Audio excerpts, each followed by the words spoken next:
Hello everyone, welcome back to my YouTube channel. My name is Anubhav and in today's video I am going to discuss 70 useful daily use English sentences. So you are requested to watch the video till the end. First sentence, मैं तुम्हारे कारणों को समझता हूँ. तो इसकी English होगी I understand your reasons. It may be a reason of anything. I understand your reasons. मैं कारण जानना चाहूँगा. तो इसकी इंग्लिश होगी I would like to know the reason. I would like to know the reason. मुझे एक अच्छा कारण दो. Give me one good reason. Give me मुझे दो क्या एक अच्छा कारण. One good reason. मुझे रुकने की एक वजह दो. Give me a reason to stay. Give me a reason to stay. वजह साफ है. तो इसकी इंग्लिश होगी the reason is clear. The reason is clear. We are using is because of the reason is only one. गुस्सा होने का कोई कारण नहीं है. There is no reason to get angry. There is no reason to get angry. मैं बिना वजह गुस्सा नहीं होता हूँ. तो इसकी इंग्लिश होगी I am never angry without reason. I am never angry without reason. मेरे पास टीवी देखने का समय नहीं है. तो इसकी इंग्लिश होगी I don't have time to watch TV. I don't have time to watch TV. उसने कुछ कारणों से नौकरी छोड़ दी. She quit her job for some reason. She quit her job for some reason. क्या तुम बाहर आना चाहोगे. तो इसकी इंग्लिश होगी would you like to come out. Would you like to do something. It's an advance structure. You can set your sentence according to your condition. Would you like to come out. मेरे पास एक खास वजह है. तो इसकी English होगी I have a special reason. I have a special reason. मुझे हंसने की वजह दो. तो इसकी इंग्लिश होगी give me a reason to laugh. Give me a reason to laugh. उसे जीने की वजह दो. Give her a reason to live. Give her a reason to live because she has been very fed up with his life. ये cycle मेरे भाई की है. तो इसकी इंग्लिश होगी this bicycle belongs to my brother. This bicycle belongs to my brother. मैं कारण जानता हूँ लेकिन मैं तुम्हें बता नहीं सकता हूँ. I know the reason but I can't tell you. I know the reason but I can't tell you. ये करने का तुम्हारा क्या कारण है. What's your reason for doing that. What's your reason for doing that? Next sentence, उसने कारण बताया. वो लेट क्यों थी. She explained the reason why she was late. She explained the reason why she was late. कोई वजह नहीं है जिससे मैं उसकी मदद करूं. There is no reason why I should help him. There is no reason why I should help him. उसने कारण डिटेल में बताया. She explained the reason in detail. She explained the reason in detail. मेरी doctor के साथ मुलाकात है. तो इसकी इंग्लिश होगी I have an appointment with doctor. I have an appointment with doctor. मेरे पास एक सवाल है. तो इसकी इंग्लिश होगी I have a question. If you have any question you can sort it out in the comment section below and you can clear your doubt out there. मेरी एक बड़ी बहन है. I have an elder sister. I have an elder sister. मुझे भूख नहीं है. So whenever you are not feeling hungry at the moment when somebody has asked you, so you can say I have no appetite. I have no appetite. मुझे यहाँ दर्द है. तो इसकी इंग्लिश होगी I have a pain here. I have a pain here. मैं कुछ पीना चाहता हूँ.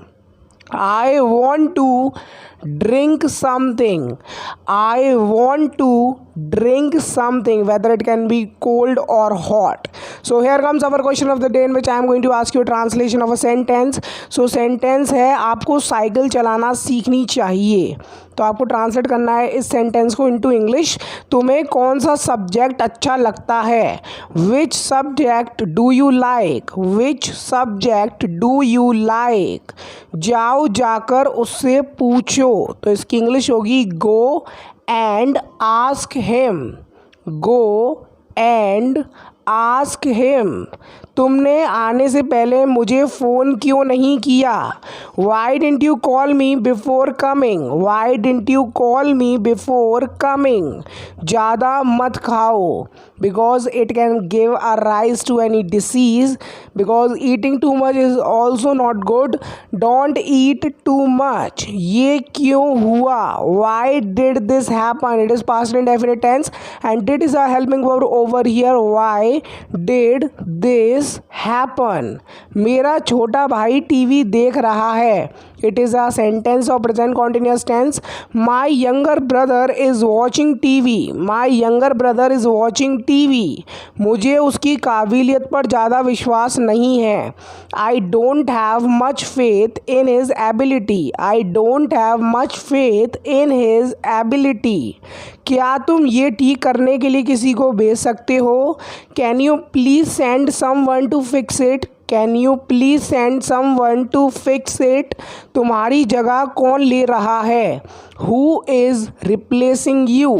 It is also present continuous tense and ING will be used over here in the main verb.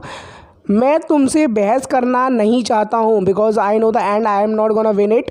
I don't want to argue with you. I don't want to argue with you. मैं तुम्हारी सेवाओं से संतुष्ट हूँ, तो इसकी English होगी I am satisfied with your services. I am satisfied with your services. क्या तुम मुझ पर नज़र रख रहे हो? तो इसकी इंग्लिश होगी are you keeping an eye on me? Are you keeping an eye on me? मुझे अपने पापा पर गर्व है। I am proud of my father. I am proud of my father. वो दोनों यही हैं। Both of them are here. Both of them are here. Both of the guys you are finding, they are here. तुम मेरा हाथ क्यों पकड़े हुए हो? Why are you holding my hand? Why are you holding my hand? क्या तुम विद्यार्थी हो? तो इसकी इंग्लिश होगी are you a student? Before any profession और any work we use article a. Are you a student? मैं तुम्हें कभी नहीं बताऊंगा। I will never tell you. It is future indefinite tense. I will never tell you. तुम खाना बनाने में अच्छे हो। You are good at cooking. Cooking की जगह आप कुछ भी बोल सकते हो। You are good at singing, you are good at dancing. तो ऐसा आप according to your confidence you can change it. वो स्कूल कैसे जाता है? How does he go to school? How does he go to school? मैं अपने वज़न को लेकर चिंतित हूँ। I am worried about my weight. I am worried about my weight. My weight is increasing too much with the passage of the time. मुझे इस बारे में सोचना पड़ेगा। I will have to think about it. I will have to think about it. क्या तुमने इस बारे में कुछ कहा? Did you say something about it? It is past indefinite tense. Did you say something about it? जो बीत गया उसकी चिंता मत करो। Don't worry about the past. Don't worry about the thing which has done. So you basically want to say to somebody, you can simply say तुमने गलत समझा है। You have misunderstood. You have misunderstood. It is a sentence of present perfect tense. मुझे तुम्हारे past की कोई परवाह नहीं है। I don't care about your past. Whatever you have done in the past, I don't give a damn to it. You can say. आपको सच बताना चाहिए, तो इसकी इंग्लिश होगी You should tell the truth. You should tell the truth. You are not supposed to get scared of anyone. आपको समय पर खाना चाहिए। You should eat on time.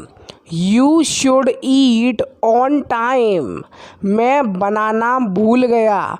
So you may forget to prepare something, it can be anything what you have forgotten to prepare. I forgot to prepare tea और coffee, ऐसे बोल सकते हो। अपना ध्यान रखो, तो इसकी इंग्लिश होगी take care of yourself. Take care of yourself, मुझे ये संभालने दो। Let me handle it. Let me, you can contract let me as let me handle it. ये अचानक हुआ, तो इसकी इंग्लिश होगी it happened suddenly. It happened suddenly, it is past indefinite tense. तुम्हारी हिम्मत कैसे हुई। तो अगर आपको ऐसा बोलना हो तो आप इंग्लिश में बोलेंगे how dare you, how dare you. मैं तुम्हें ढूंढ नहीं पाया, तो इसकी इंग्लिश होगी I couldn't find you. Couldn't is a modal verb here, I couldn't find you. Next sentence, मेरी उससे बहस हो गई, तो इसकी इंग्लिश होगी I had an argument with him. I had an argument with him. बेवजह मत लड़ो, don't fight for no reason because it's not a good thing if you are just fighting with somebody. Don't fight for no reason. तुम दूसरों से अलग हो, you are different from others. You are different from others. others मतलब दूसरों से as compared to others. तुम मुझे वापस फ़ोन करना भूल गए, you forgot to call me back. You forgot to call me back. अपना हाथ आजमाओ, so you may give it a try to something, you can try your hand at something. Try your hand. जल्द से जल्द जवाब दो, तो इसकी इंग्लिश होगी please reply ASAP. ASAP is a short form of as soon as possible. So you can contract it like this way. मैं उससे ऊब गया हूँ, I am fed up with him. I am fed up with him. तुम्हें हमारे बारे में किसने बताया? Who told you about us? Who is that guy? Just tell me the name of that guy. I will kill him. I will shoot him. Who told you about us? शांत रहो, तो इसकी इंग्लिश होगी stay quiet. Stay मतलब रहना, क्या शांत, stay quiet. मैं बहुत बदल चुका हूँ, तो इसकी इंग्लिश होगी I have changed a lot. I have changed a lot. मुझे उससे पूछ लेना चाहिए था, I should have asked him. I should have asked him. वो हमारे साथ आना चाहता था, he wanted to come with us. He wanted to come with us. So यही थे आज की कुछ डेली यूज इंग्लिश सेंटेंसेस। उम्मीद करता हूँ वीडियो बहुत अच्छी लगी होगी। अगर आपको वीडियो अच्छी लगी तो इसको लाइक करो और मेरे यूट्यूब चैनल को जरूर से सब्सक्राइब कर लीजिए और इस वीडियो को शेयर करो ज़्यादा से ज़्यादा अपने दोस्तों के साथ जो भी सीखना चाहता है English like this way, because you are just practicing your English with using these sentences and you can include these sentences in your daily life whenever you are having conversation with somebody. So these sentences will definitely help you out at that point whenever you are talking to someone in English, or maybe you're trying to have conversation with somebody. So these sentences are very basic, very very simple to use. You can easily memorize all these sentences and you can use it, and you just can speak these lines of English immediately because it would have been fit on your mouth and catch by your tongue. So if you will regularly learn some sentences of daily use, so that would help you a lot whenever you are having conversation. So this was my motive to upload this video on YouTube. So meet the next video, catch your next video. Till then, Jai Hind, Vande Mataram.